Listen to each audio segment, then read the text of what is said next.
Hey there, students. If you've been on the internet lately, you've probably heard a little bit about Donald Trump. And more than likely, you've heard at least one person compare him to Hitler, maybe a lot of people.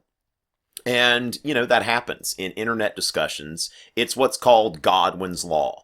As an online discussion grows longer, the probability of a comparison involving Nazis or Hitler approaches 1. So, as the longer any discussion goes, that it becomes more nearly certain that Hitler is going to come up. So anything that's discussed on the internet. Over the summer, we saw the same thing over the Confederate flag. I mean, it's ridiculous to compare the Confederate States of America and Nazi Germany. Didn't stop people from doing it.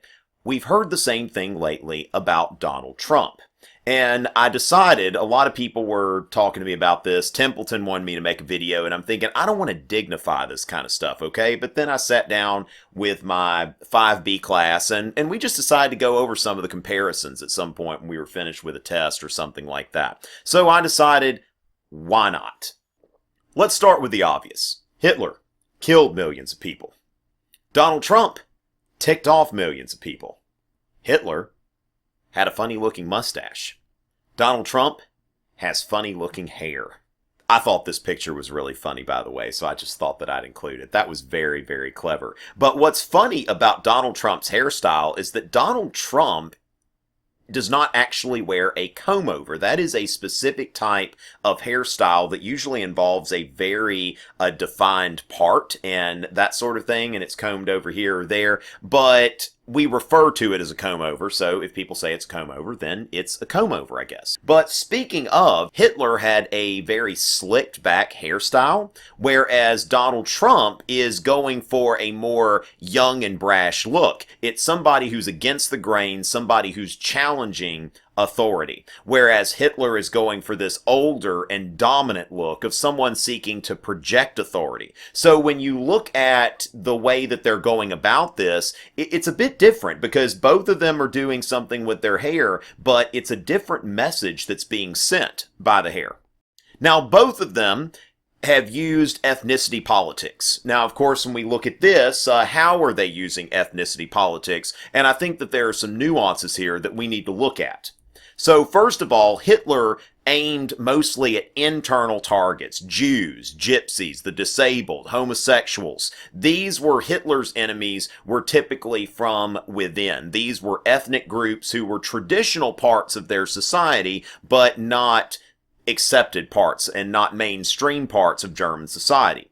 Now, meanwhile, Donald Trump tends to prefer external targets, illegal immigrants, Muslims, which of course we have Muslims that live in the United States, but here in the South, there are a lot of people who have never met a Muslim. A lot of people think about Muslims as other rather than people who live in the United States. So I think it's an important nuance there that most of Donald Trump's race politics, most of it is projected toward external targets. Whereas Hitler employed anti-Semitism and racism, Donald Trump employs Islamophobia and nativism, which, again, a bit of a nuance there, because one of them has to do with racial theories, and the other one has to do with where somebody comes from or a resentment of outsiders.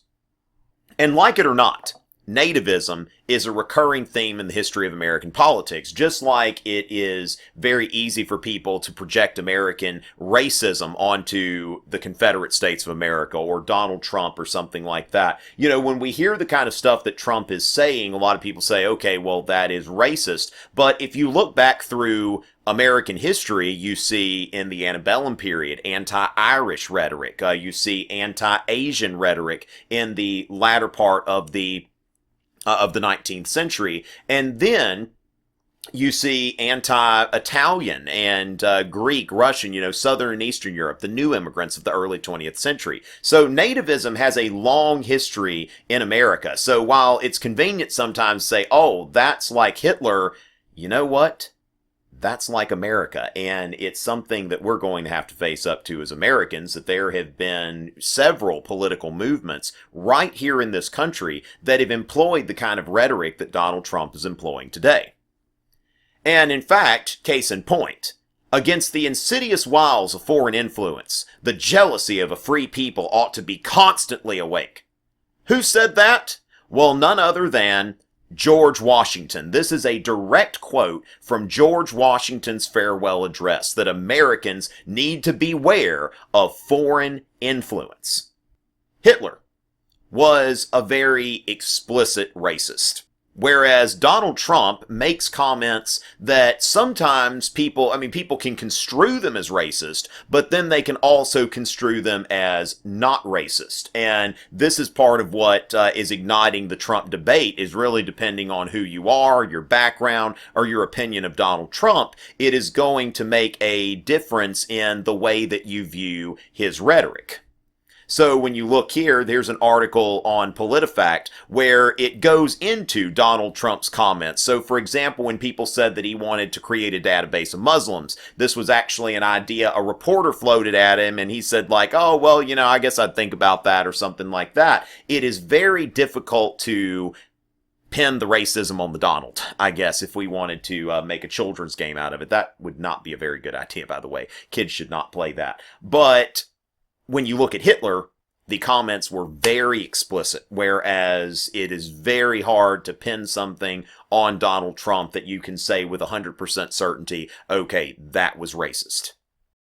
Hitler was an advocate of aggressive warfare, whereas Donald Trump, what do we hear from him every time? We will build a wall. So when Hitler's talking about going and expanding Germany's borders and all of that sort of thing, Donald Trump's really talking about digging in. Now let's take a look at each man's respective path to power. First of all, Donald Trump has been successful in life. Now, I may need to make another video addressing some of these things, because when it comes down to it, we can debate those things. But bottom line, Donald Trump started with millions and turned it into billions. And he has created a persona that is really synonymous with success, synonymous with wealth. Check out that rap song, Up Like Trump. People, they think of Trump, they think of success. Meanwhile, Hitler was notoriously unsuccessful in life.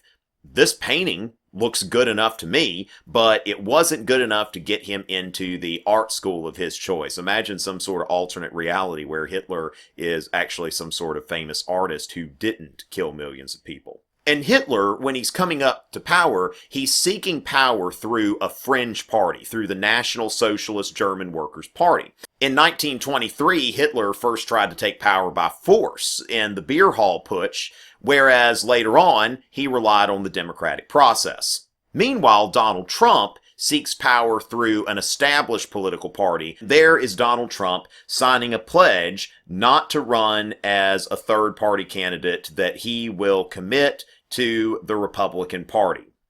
We'll see if he sticks with that.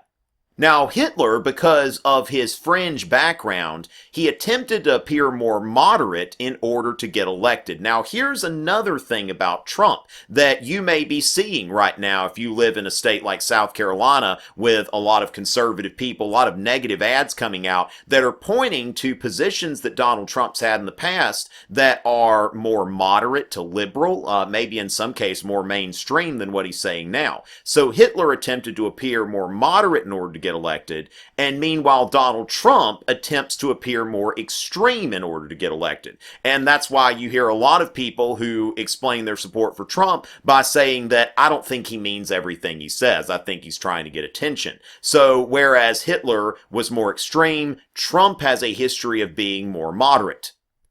Hitler, in order to gain power, had to convince enough of the electorate that he was not completely nuts. Whereas Donald Trump seems to be on a mission to convince enough of the electorate that he is completely nuts. Big distinction there. Now, both of these politicians have tapped into popular discontent. When you look at the context offers something that is, a bit similar when you think about it, that Hitler was coming to power in the midst of the Great Depression and the Versailles Treaty. Meanwhile, Trump is gaining popularity in the midst of the Great Recession and the War on Terror, which political extremists benefit from hard times. Moderates benefit when everything is good. You look at Trump's poll numbers versus Jeb Bush or John Kasich. you look at Bernie Sanders' insurgent candidacy on the Democratic side. More extreme candidates do better when people are upset. Donald Trump has capitalized, almost made this a tagline, that our leaders are stupid. So when he talks about things like the Trans-Pacific trade deal, he says that this is insanity, that our leaders are stupid, our leaders are crazy, we need new leadership. Now, Hitler was doing very similar things when he was trying to gain power. The Versailles Treaty was an extremely raw deal for Germany. And Hitler claimed that Germany had been stabbed in the back by its leaders. In fact, you can see here a cartoon where you see German soldiers in the trenches in World War I, and there are those fat cat politicians about to physically stab them in the back. So both Hitler and Trump stated that their respective nations had ceased to be great, and it's the fault of our leaders. And since the nation has ceased to be great, there is also this promise to restore the greatness of their respective nations, which Donald Trump has made this a campaign slogan. Make America great again, which is really one of the most genius marketing things when you think about it. It's something that a lot of candidates might otherwise say, but they've had to stop saying. But he's got a very simple message that America is not what it used to be. Elect me, and I can make it great again. Now, this is where we have to think about, just because Trump and Hitler are doing something similar in this case, does that make them unique? Or are they just like any other politician?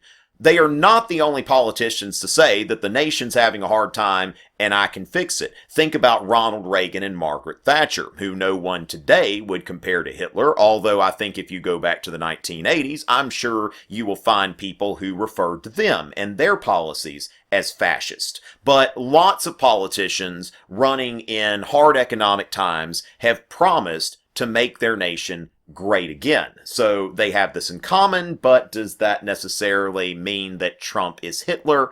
I'm not so sure. Now, both of them employed mass meeting. You see this Hitler rally in the 1930s. It's huge, as Donald Trump would say it. And then, of course, the Trump rally has been a massive American phenomenon in recent months. In fact, there was a Trump rally literally 2 miles from my house last week. And, of course, I was there. It's something that, it's something to experience. Now, both of them employed mass meetings. Then again, are they the only people to do this? Bernie does it. Obama did it. All kinds of politicians have done it. I'm sure that Jeb would if he could. It's just poor Jeb.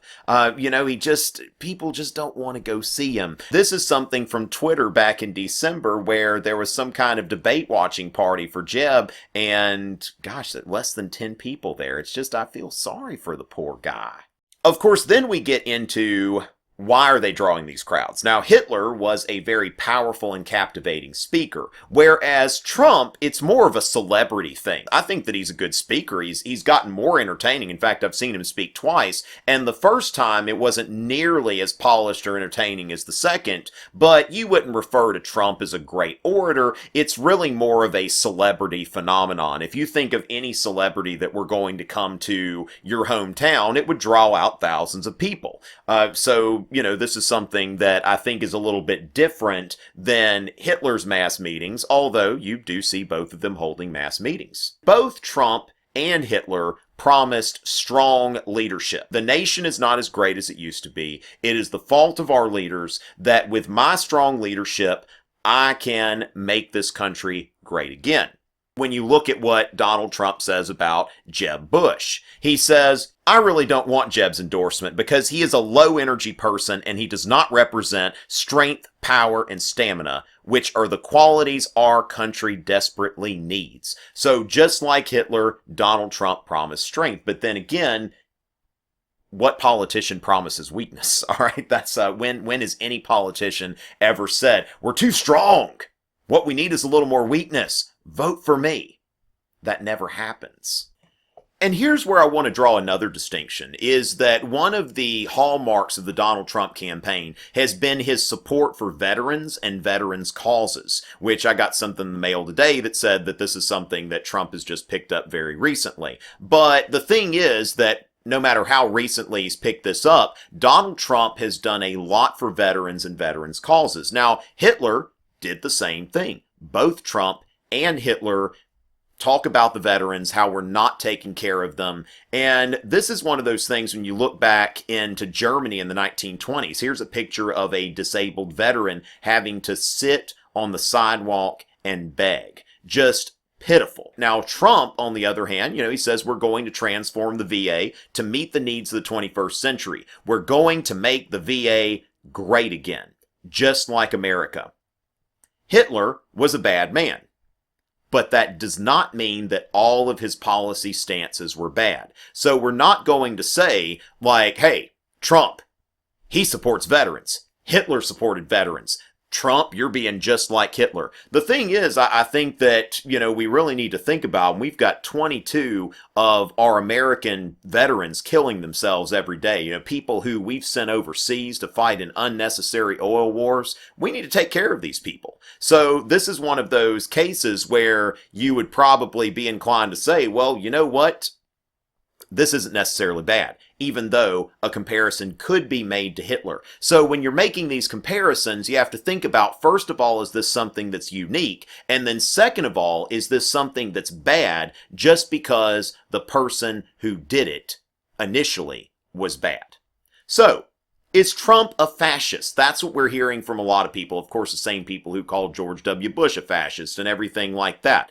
Democrats love to call Republicans fascist. Republicans love to call Democrats socialist. Of course, then, Democrats sometimes are calling themselves socialist today. But if we look at this here, this picture, are they Nazis, Walter? Well, in fact, these are members of the German Communist Party. So even though they may look like Nazis, these are, extremists.